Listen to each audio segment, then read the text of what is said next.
Seburuk apapun orang tuamu, hormatilah mereka.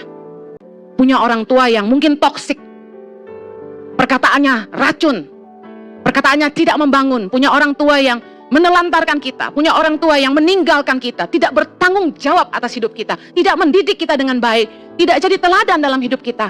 Orang tua yang mungkin kasar, abusive secara kata-kata maupun perlakuan. Orang tua yang mungkin di depan kita selalu bertengkar dan membuat kita stres.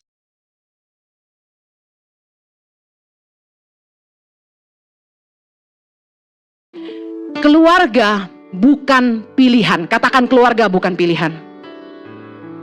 Keluarga adalah pemberian Tuhan, sama-sama. Bukankah kita tidak bisa memilih lahir di mana? Bukankah kita tidak bisa memilih lahir dari suku apa? Bukankah kita tidak bisa memilih lahir dari orang tua seperti apa? Ini yang disebut kedaulatan Tuhan. Kita tidak bisa memilih siapa orang tua kita. Saya tahu bahwa terlahir di keluarga yang kurang baik, tidak harmonis, punya orang tua yang mungkin toksik, perkataannya racun, perkataannya tidak membangun, punya orang tua yang menelantarkan kita, punya orang tua yang meninggalkan kita, tidak bertanggung jawab atas hidup kita, tidak mendidik kita dengan baik, tidak jadi teladan dalam hidup kita. Orang tua yang mungkin kasar, abusive secara kata-kata maupun perlakuan. Orang tua yang mungkin di depan kita selalu bertengkar dan membuat kita stres. Tidaklah mudah. Tetapi seburuk apapun orang tuamu, hormatilah mereka. Jangan pernah merendahkan orang tua kita. Hargai mamah yang sudah melahirkan kita ke dunia ini. Terlepas dari itu atas keinginannya atau tidak. Ketahuilah bahwa seorang ibu itu ketika dia memutuskan untuk melahirkan, dia mempertaruhkan nyawanya. Sesalah apapun mama saya terhadap saya di masa kecil, saya mencintai mama saya. Karena saya ingat dia melahirkan saya dengan sangat susah payah. Bukan salah dia menikah dengan pria yang kurang baik. Kalau dia harus melahirkan seorang diri dan pendarahan hebat. Dan saya tidak bisa menghakimi mama saya. Karena setelah saya menikah, saya menyadari bahwa pernikahan itu tidak mudah. Kita mudah sekali menghakimi orang tua kita yang salah, menyalahkan mereka atas perceraian mereka. Tapi tahukah Anda bahwa orang tua kita dulu juga anak-anak seperti kita, yang mungkin terlahir di keluarga yang punya pola asuh yang salah, tidak punya orang tua yang baik, tidak punya orang tua yang memperlakukan mereka, mengasihi mereka sebagaimana harusnya. Dan mereka tidak pernah tahu bagaimana jadi orang tua yang baik. Anak saya pernah berkata, saya nggak pernah minta dilahirkan. Anak muda zaman sekarang bilang begitu. Saya nggak pernah minta dilahirkan. Jadi jangan salahkan kami, gitu. Harusnya kita tuh bersyukur Tuhan itu mengizinkan kita lahir ke dunia. Kita bersyukur meskipun mungkin kita terlahir dari keluarga yang tidak sempurna. Ulangan 27 ayat 16a. Terkutuklah orang yang memandang rendah ibu dan bapaknya.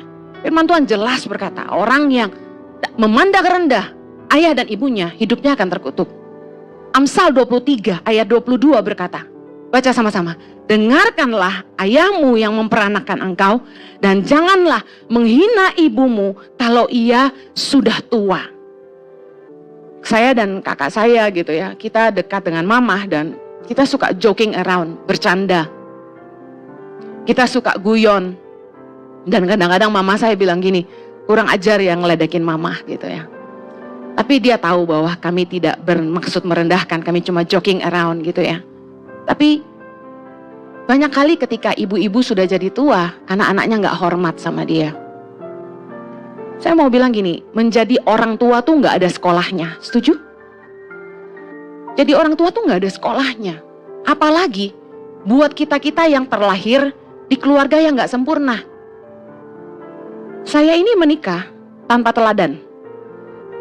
Gak punya orang tua yang sempurna pernikahannya, gak punya mertua yang sempurna pernikahannya. Waktu saya melayani di Australia, saya punya gembala yang tidak sempurna pernikahannya. Bayangkan. Jadi tidak punya panutan. Bagaimana sih menjadi orang tua yang baik gitu buat anak-anak. Mungkin orang tua kita juga salah satu korban seperti kita. Kalau ada orang tua yang perkataannya selalu toksik, menyakitkan, saya bisa pastikan itu keluar dari hati yang luka. Karena hati yang sakit pasti mulutnya pahit. Kalau ada mertua atau orang tua yang perkataannya tuh enggak positif, kita perlu mengerti kenapa. Lukas 6:45 berkata, yang diucapkan mulut itu meluap dari hati. Orang tuh kalau mulutnya pahit, pasti hatinya sakit. Perhatikan istri-istri yang kalau ditanya suaminya jawabnya ketus, itu pasti ada sakit hati. Istri-istri yang terluka, mulutnya pasti pahit. Nah ini kalau tidak disembuhkan, akan jadi toksik. Bukan hanya bagi pasangan, tapi bagi orang banyak dan anak-anaknya. Makanya papa-papa, suami-suami, kalau pengen istrimu jadi mamah yang baik, yang mendidik anak-anaknya dengan pengajaran yang lemah lembut, pengajaran yang baik, Anda harus jaga hati istrimu. Amen. Jangan sakiti dia. Kalau Anda salah, minta maaf. Sama bapak-bapak, perhatikan yang ketus, yang negatif, itu pasti hatinya juga pahit. Kenapa orang sulit hormat sama orang tua? Karena orang tua nggak mendidik mereka dengan baik, orang tua nggak membesarkan mereka, ya. Bukan saya aja yang korban, banyak di antara kita mungkin yang orang tua kita nggak tanggung jawab dan nggak besarin kita. Ketika orang tua kita bercerai mungkin gitu ya, kita mungkin bilang gini, kenapa papa ninggalin mama? Kenapa mama tinggalin papa gitu? Kita gampang sekali menghakimi. Tetapi bayangkan kalau Anda ada di sepatu mereka. One day setelah saya mengerti kebenaran ini, saya coba mendengarkan cerita mama saya dan coba mengerti keadaannya gitu ya. Membayangkan kalau saya ada di sepatu dia, mungkin saya akan buat keputusan yang sama. I'm sorry. Kita orang Kristen gak boleh cerai, tapi saya kasih tahu, nikah tuh gak mudah. Makanya kita gak boleh menghakimi orang tua kita. Sesalah apapun orang tua kita, ampunilah mereka. Amen. Tahukah Anda bahwa hormat sama orang tua itu rahasia umur panjang? Keluaran 20:12 berkata, firman Tuhan bilang gini, hormatilah ayahmu dan ibumu, supaya lanjut umurmu di tanah yang diberikan Tuhan Allahmu kepadamu. Kalau Anda ingin umur panjang, hormatilah ayah ibumu. Itu salah satu berkat dari Tuhan. Orang yang hormat sama orang tua, umurnya panjang. Bu Heni, umur manusia di tangan Tuhan, I believe so. Yang mengizinkan kita masih punya nafas besok atau enggak tuh Tuhan, amin. Tapi saya baca firman Tuhan, bahwa berkat adalah bukan hanya umur panjang, tapi Tuhan juga memberkati kita. Banyak ayat lain yang bicara, kita akan diberkati di tanah di mana kita ada, kalau kita hormat sama orang tua. Nah saya ingin share bagaimana sih cara menghormati orang tua. Yang pertama, jadilah anak yang membanggakan orang tua. Amsal 17 ayat 6a berkata, baca sama-sama yuk. Mahkota orang-orang tua adalah anak cucu. Mahkota bicara kebanggaan, prize. Sesuatu yang paling berharga, reward dari Tuhan adalah punya anak cucu yang membanggakan kita. Anak-anak yang bebal, kata firman Tuhan dalam Amsal 17 ayat 25. Anak yang bebal menyakiti hati ayahnya dan memedihkan hati ibunya. Anak yang bebal tuh siapa? Anak-anak yang gak bisa dikasih tahu, gak bisa diajarin. Kalau dididik gak mau dengar. Anak yang bebal itu memedihkan hati ayahnya dan ibunya. Anak yang gak jadi kebanggaan seperti apa? Anak yang gak jaga pergaulan. 1 Korintus 15 ayat 33. Janganlah kamu sesat. Pergaulan yang buruk merusakkan kebiasaan yang baik. Kita udah capek-capek gedein anak kita. Kita udah capek-capek didik mereka. Tapi herannya anak itu kalau udah dewasa, survei membuktikan anak usia 13 tahun sampai umur 18 tahun, pengaruh terbesar dalam hidup mereka adalah pergaulan mereka. Idol dalam hidup mereka. Mereka ngefans sama artis mana? dan teman-teman dekat, bahkan pacar mereka akan jauh didengar daripada orang tuanya. Makanya penting banget memastikan anak-anak kita punya pergaulan yang sehat. Katakan amin. Anak yang bikin malu adalah anak yang kita udah didik baik-baik, tapi pergaulannya tidak baik. Anak yang bergaul dengan orang yang jahat dan serakah. Amsal 28 ayat 7 berkata, orang yang memelihara hukum adalah anak yang berpengertian, tetapi orang yang bergaul dengan pelahap mempermalukan ayahnya. Anak yang serakah, yang bisnisnya nggak bener, ini malu-maluin orang tua. Anak yang seperti apa lagi yang nggak jadi kebanggaan? Anak yang memilih pasangan yang salah. Amsal 29 ayat 3 berkata gini, orang yang mencintai hikmat menggembirakan ayahnya, tapi siapa yang bergaul dengan pelacur memboroskan harta. Yuk anak-anak muda, hati-hati pilih pasangan. Orang tua tuh cuma punya satu doa. Anak-anak kita tuh bisa pilih jodoh yang baik. Kadang-kadang waktu anak muda dinasehatin, selalu pembelaannya gini, papa mama matre, selalu maunya yang kaya, gitu kan ya. Tapi saya kasih tahu, kalau kamu kaya, yang seneng tuh kamu, bukan orang tuamu aja, gitu. Orang tua kecipratan dikit lah. Karena kalau saya sayang sama anak saya kan, saya pelihara dia baik-baik, dia gak pernah kelaparan, dia punya pakaian untuk dia pakai, dia punya uang untuk makan, kalau dia sakit dia bisa berobat. Bayangkan kalau kita harus melepaskan dia ke tangan suami yang tidak bertanggung jawab atas hidupnya, pedih gak hati kita? Kalau Anda ingin belajar menghormatin orang tuamu, bayangkan suatu hari kamu akan jadi orang tua, kamu pengen anakmu seperti apa? Saya belajar sejak jadi orang tua, sejak saya punya anak. Jujur, saya tuh dulu orang yang gak mau punya anak. Saya 2 tahun nikah sama suami saya doa Tuhan, saya gak mau punya anak. Karena saya takut. Kenapa takut? Kenapa orang takut punya anak? Karena punya pengalaman yang buruk. Melihat bagaimana banyak orang tua yang gak baik abuse anaknya. Saya paling marah sama orang tua yang abusive sama anaknya. Karena itu Tangan Pengharapan banyak menolong anak-anak korban abuse. Yang kedua, saya takut melahirkan. Karena saya dengar mama saya melahirkan saya segitu susahnya. Saya takut. Takut sakit. Kemudian, saya takut punya anak. Karena apa? Karena saya nikah sama hamba Tuhan. Saya tahu punya anak gak murah. Punya anak itu butuh biaya. Tapi ketika saya punya anak, saya kasih tahu, Tuhan itu luar biasa. 2 kali saya hamil itu tidak terencana. Kalau Tuhan mau kasih anak, kita pakai segala cara menghalanginya, Tuhan bisa kasih. Waktu saya melahirkan Axel di rumah sakit, wanita di sebelah kamar saya, karena kami cuma dipisahkan pakai hordeng gitu, di kamar emergency, saya dengar pembicaraannya dengan dokter. Wanita ini pakai spiral, tapi hamil. Dan dia bilang gini, dok, anak saya cacat gak nanti? Sambil saya dengerin gitu, saya sampai geleng-geleng. Tuhan, kalau udah mau ngasih anak, lu berusaha halangin kayak gimana, ada aja satu yang gesit masuk. Jadi saya ngambil sebuah kesimpulan, kalau seorang anak bisa lahir ke dunia ini atas kehendak Tuhan, bukan karena pilihan orang tua. Karena itu hargailah anak-anakmu orang tua. Jangan disia-siakan. Kenapa anak sulit hormat sama orang tua? Karena orang tua nggak bersyukur punya anak. Anda tahu nggak betapa berharganya anak-anakmu? Sejak saya punya anak, saya menemukan sebuah cinta yang saya nggak temukan sebelumnya. Tulusnya cinta seorang anak sama mamahnya itu beda sama cinta papanya. Papa cinta mamanya itu ada maunya. Iya kan, kalau suami udah bilang I love you kan, apa tuh? Kita udah tahu mau apa gitu kan. Tapi anak tuh ya sayang sama kita dengan ketulusan. Dia tatap mata kita dengan kejernihan dan cinta yang tulus.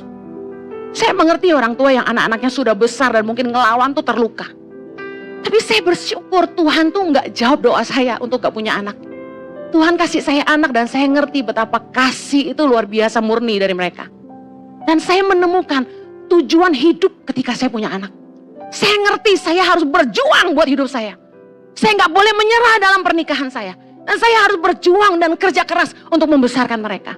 Ada sense of fighting waktu kita punya anak. Kita nggak gampang menyerah. Saya kasih tahu punya anak itu suatu berkah.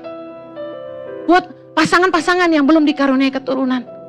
Percayalah bahwa Tuhan punya rencana yang berbeda. Banyak anak-anak di dunia ini yang disia-siakan. Maukah Anda peduli sama mereka dan jadi orang tua buat mereka? Banyak anak-anak rohani yang butuh dibimbing sama kita. Begitu banyak anak-anak yang haus dikasihi. Sekarang, saya punya anak-anak Tangan Pengharapan ada 7.500. Di Jakarta ada 87. Semalam saya baru mau melepaskan 18 anak yang akan diutus. Saya nangis banget lepasin mereka. Bayangin mereka sama-sama saya 1 tahun lebih. Saya sudah berat sekali melepaskan mereka. Sampai ada yang bilang gini, Mama Heni ngelepasin yang 1 tahun aja susah, gimana yang dari kecil?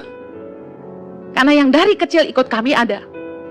Saya sedih sekali karena gini, saya bisa merasakan betapa mereka sayang saya dan saya sayang mereka. Orang tua yang ingin dihormati haruslah mencintai anak-anaknya. Amen. Dan jadi teladan buat mereka. Kita nuntut anak-anak kita menghormati kita, tapi kita juga harus mengasihi mereka dan jadi teladan buat mereka. Saya ingin bicara fair. Gak mudah punya anak. Tapi mari anak-anak belajar menghormati orang tua. Jaga hidupmu, jaga pergaulanmu, pilih pasangan hidup yang baik. Kalau orang tua tuh ngelarang, coba dengarkan kenapa. Maaf, ada orang tua yang ngelarang anaknya pacaran dengan yang beda suku. Saya mau ingatkan yang gini. Tuhan itu mencintai segala bangsa. Tuhan yang menciptakan semua suku yang berbeda. Anak tuh gak bisa milih lahir dari suku mana. Kenapa kita harus menghalangi 2 orang yang saling mencintai? Kalau memang mereka jodoh dari Tuhan, harusnya kita support dan kita lihat hal-hal lain yang lebih esensi dari sekedar suku dan warna kulit. Kita lihat orang ini takut Tuhan gak? Anak ini sungguh-sungguh sayang sama anak kita gak? Orang ini setia gak sama anak kita? Komitmen gak? Tanggung jawab gak? Jangan lagi hanya karena warna kulit kita gak setuju. Saya setiap kali dapat DM dari anak-anak maaf keturunan Batak yang bilang gini, kami dari suku Batak Bu Heni. Suku Batak tuh macam-macam. Yang sesama apa gak boleh, yang sesama itu gak boleh. Saya pusing bacanya. Saya bilang Tuhan kok serumit itu hidup orang. Saya sama Jojo ini keturunan Chinese. Dan kami semarga, sama-sama Lim. Bayangin, yang seharusnya nggak boleh nikah katanya, kita nikah tuh. Kalau bilang suku, pusing kepala anaknya. Karena anaknya cinta dan jodoh dari Tuhan gitu loh. Yuk orang Kristen lebih terbuka. Bu Heni aja yang nggak belum ngalamin. Saya nggak akan ngalangin anak saya nikah sama beda suku. I tell you this. Kenapa zaman sekarang masih nggak Chinese nggak boleh? Yang Chinese juga belum tentu baik kok. Yang kita harus lihat tuh yang esensi. Seimankah? Sepadankah? Setujuankah? Nilai-nilainya, karakternya, takut Tuhan gak? Kok jadi ngomongin orang tua nih, bukannya ngajarin anak-anak hormat orang tua? Well, both ways. Kedua arah. Anak-anak juga harus pilih pasangan yang baik, jangan yang bikin malu. Jangan sampai, firman Tuhan berkata gini, jangan bergaul dengan perempuan jalang. I'm sorry, kasar banget firman Tuhan loh. Amsal 7 ayat 4 berkata gini, ayat yang kelima, supaya engkau dilindunginya terhadap perempuan jalang, terhadap perempuan asing yang licin perkataannya. Pada waktu senja pada petang hari di malam yang gelap, ayat 10, maka datanglah menyongsong dia seorang perempuan berpakaian sundal dengan licik, hati licik. Cerewet dan lihat perempuan ini, kakinya tak dapat tenang di rumah. Ia merayu orang muda itu, ayat 21, dengan berbagai-bagai bujukan, dengan kelicinan bibir ia menggodanya. Ayat 25. Janganlah hatimu membelok ke jalan-jalan perempuan itu, dan janganlah menyesatkan dirimu di jalan-jalannya. Karena banyaklah orang yang gugur ditewaskannya, sangat besarlah jumlah orang yang dibunuhnya. Ayat 27, rumahnya adalah jalan ke dunia orang mati yang menurun ke ruangan-ruangan maut. Ini nasihat buat anak-anak muda. Jangan pilih perempuan yang tidak baik. Kesedihan buat orang tua kalau kita lihat anak-anak kita memilih pasangan yang salah. Amin. Yuk, kalau Anda mau belajar menghormati orang tuamu, jaga hidupmu. Lakukan hal-hal yang membanggakan mereka. Berprestasilah di sekolah. Berkaryalah di duniamu. Jadilah berkat bagi banyak orang. Jangan malu-maluin orang tuamu. Pilih pasangan yang baik. Yang kedua, bagaimana cara menghormati orang tua? Cara kita menghormati orang tua yang kedua adalah memelihara orang tua di masa tua. Dalam Matius 15, saya pernah khotbah tentang ini. Bagaimana dikatakan di firman Tuhan, ayat keempat. Sebab, Matius 15 ayat keempat, sebab Allah berfirman, hormatilah ayahmu dan ibumu. Dan lagi, siapa yang mengutuki ayahnya atau ibunya pasti dihukum mati. Ini Yesus yang ngomong. Tetapi kamu berkata, barang siapa berkata kepada bapaknya atau kepada ibunya, apa yang ada padaku yang dapat digunakan untuk pemeliharaanmu sudah digunakan untuk persembahan kepada Allah. Orang itu tidak wajib lagi menghormati bapaknya atau ibunya. Dengan demikian firman Allah kamu nyatakan tidak berlaku demi adat istiadatmu sendiri. Ayat 7, Yesus bilang keras, hai orang-orang munafik, benarlah nubuat Yesaya tentang kamu. Bangsa ini memuliakan aku dengan bibirnya, padahal hatinya jauh daripadaku. Percuma mereka beribadah kepadaku, sedangkan ajaran yang mereka ajarkan ialah perintah manusia. Saya mau tegaskan, perintah Allah lebih penting daripada adat istiadat dan ajaran nenek moyang. Firman Tuhan haruslah jadi pegangan kita yang sesungguhnya. Banyak orang yang menentang firman Allah karena berpikir begini, itu kan perjanjian lama. Firman Allah tetap firman Allah. Amen. Kita nggak bisa bilang itu perjanjian lama, ini perjanjian baru. Kalau Anda nggak percaya sama firman Allah, ganti aja Alkitabmu. Karena firman Allah ya dan amin. Yesus selalu mengutip dari perjanjian lama. Yesus selalu mengambil firman Tuhan dari perkataan Allah. Yesus berkata, hormati ayahmu dan ibumu. Ini dari zaman Musa. 10 perintah Allah. Tidak ada yang kuno dalam firman Tuhan. Firman Tuhan adalah ya dan amin. Kalau kita bilang gini, aku tidak mau memelihara orang tuaku, aku nabur aja di gereja, benar apa salah? Salah. Yesus bilang, karena firman Tuhan berkata, hormati ayahmu dan ibumu. Berarti Yesus lagi ngajarin kita, memelihara orang tua di masa tua adalah ibadah. Amen. Ibadah itu bukan hanya sekedar Anda rajin nabur, pelayanan di gereja, rajin ke gereja, tapi memelihara orang tua di masa tua.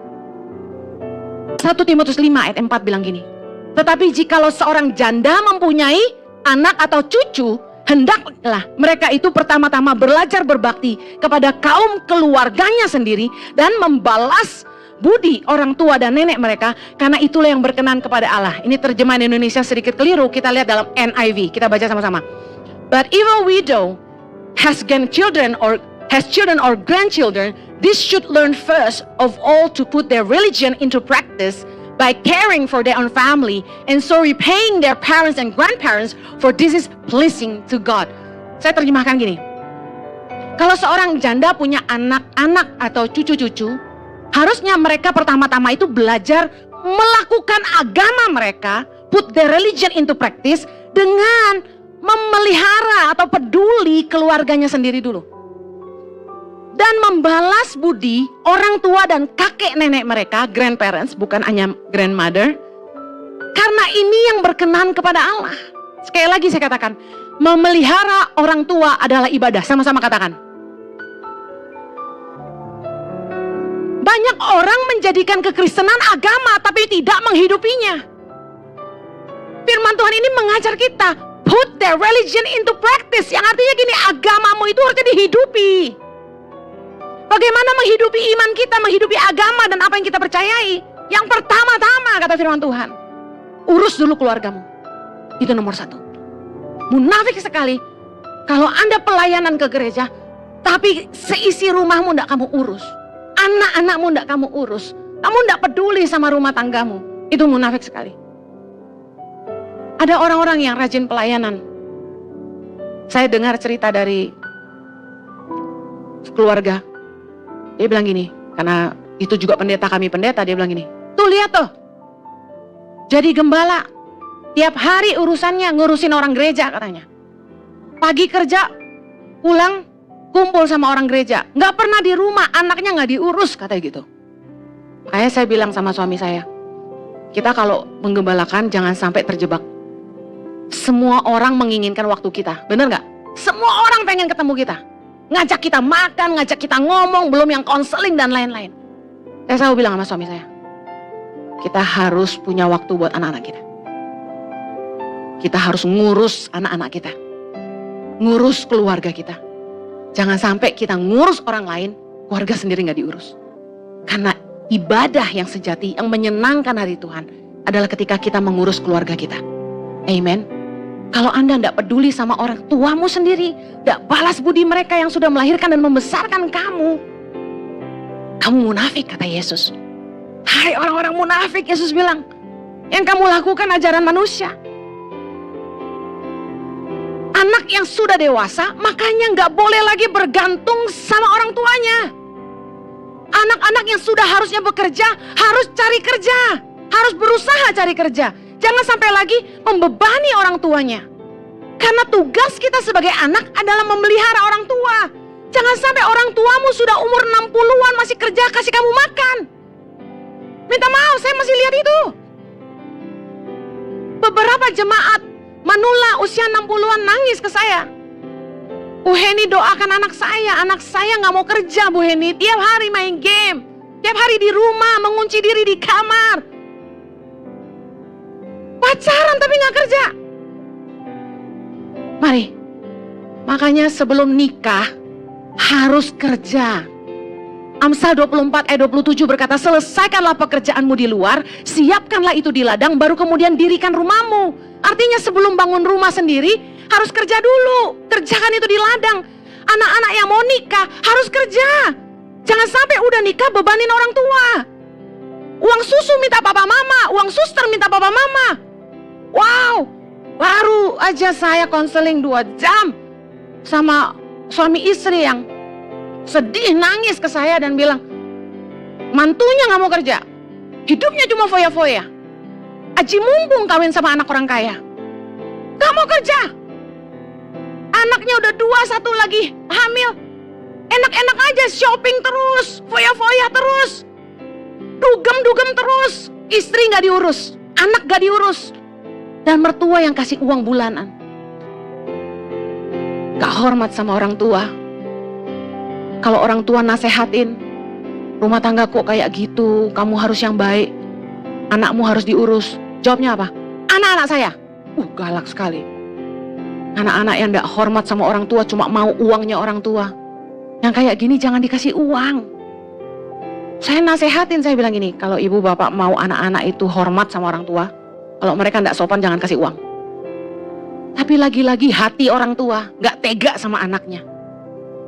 Kasihan bu, nanti cucu saya gak dikasih susu yang baik. Saya bilang beliin susunya, gak usah kasih uang sama mantunya. Tapi orang tua tuh memang hatinya luar biasa. Tapi saya kasih tahu, ibadah yang berkenan kepada Allah adalah ketika kita memelihara keluarga dan membalas budi orang tua kita dan kakek nenek kita. Amin. Ayo jangan gak sayang sama orang tua, hormatilah mereka. Sesalah apapun mereka di masa lalu. Ada orang tua yang toksik, yang nuntut anaknya kasih kemewahan. Pernah satu kali anak muda kirim message ke saya di komen Instagram. Ci, mama saya nuntut tiap bulan mesti kasih gaji saya 4 juta ke dia. Saya gak punya tabungan sendiri Ci, dia bilang. Saya gak bisa nabung buat masa depan saya karena mama saya bilang, mama yang udah besarin kamu, mama yang kuliahin kamu, sekarang kamu setor gaji kamu ke mama gitu. Jadi orang tua juga gak boleh gitu. Menghormati orang tua itu bukan untuk kemewahan. Firman Tuhan berkata begini, 1 Timotius 5 ayat 6, tetapi seorang janda yang hidup mewah dan berlebih-lebihan, ia sudah mati selagi hidup. Wow, Anda bilang saya kasar, Anda belum lihat Yesus marah. ular beludak segala keluar. Segala macam kuburan disebut-sebut. Betul nggak? Ia sudah mati selagi hidup, kata Paulus. Jangan sampai Anda sebagai orang tua nuntut anakmu kemewahan. Anak mesti hormat sama orang tua. Tapi orang tua juga harus ngerti keadaan anak. Karena anak yang sudah menikah, firman Tuhan berkata, laki-laki akan meninggalkan ayahnya dan ibunya dan bersatu dengan istrinya sehingga keduanya menjadi satu daging. Dalam pernikahan, istri dan anak-anak prioritas suaminya. Tidak bisa kita nuntut anak kita kasih kita sebanyak-banyaknya. Makanya saya pernah khotbah tentang bagaimana kita mempersiapkan hari tua. Kalau Anda yang belum dengar bisa cari di YouTube saya lupa judulnya apa. Kita harus punya tabungan buat hari tua supaya kita tidak nyusahin anak cucu kita. Karena mereka juga punya tanggungan. Beda kalau anak-anak kita kaya raya berkelimpahan, khotbah ini tidak berlaku buat Anda. Kalau anakmu kaya raya bisa kasih kamu lebih, puji Tuhan, amen. Bersyukurlah. Tapi kalau anak-anaknya pas-pasan, ayolah, orang tua juga ngertilah. Saya akhiri. Jangan sampai karena membantu orang tua, anak-anak jadi ribut. 2 Korintus 12 ayat 14b berkata, karena bukan anak-anak yang harus mengumpulkan harta untuk orang tuanya, melainkan orang tualah untuk anak-anaknya. Ingat, jangan sampai nuntut anak kita. Tapi orang yang baik, kata firman Tuhan, meninggalkan warisan buat anak cucu. Sebentar ibadah jam 3 sore, saya akan khotbah tentang teladan dan warisan orang tua. Berbalik dari khotbah pagi ini, untuk anak-anak menghormati orang tua, nanti sore saya akan khotbah untuk orang tua. Apa yang harus kita tinggalkan buat anak-anak kita. Mari, taburlah yang baik. Saya percaya suatu hari nanti kita yang muda akan jadi orang tua. Dan kita juga pasti berharap anak-anak menghormati kita, amin. Nah sekarang Anda yang muda-muda, hormatilah orang tuamu. Anda juga yang saat ini orang tuanya masih ada, mari sayangi mereka. Galatia 6 ayat 7 berkata, apa yang ditabur orang itu juga yang akan dituainya. Saya sayang sama mama saya berusaha kasih senang dia dengan apa yang saya bisa, semampu saya. Dan saya bersyukur sekali punya suami yang sayang mertua. Dan saya juga selalu bilang sama suami saya, yuk apa yang kita bisa kasih buat papa mamahmu. Dan kami saling memperhatikan, saya perhatikan orang tuanya dan suami saya memperhatikan mama saya. Bahkan apa yang saya nggak pikirin tentang keluarga saya sendiri, suami saya pikirin. Kami menabur apa yang baik buat orang tua kami. Kami menghormati mereka, meskipun kami punya orang tua yang tidak sempurna. Karena kami percaya firman Tuhan, kita harus menghormati orang tua. Dan menghormati orang tua dan memelihara mereka di masa tua adalah ibadah. Dan kita akan menuai apa yang kita tabur. Suatu hari anak-anak juga akan sayang sama kita. Amen.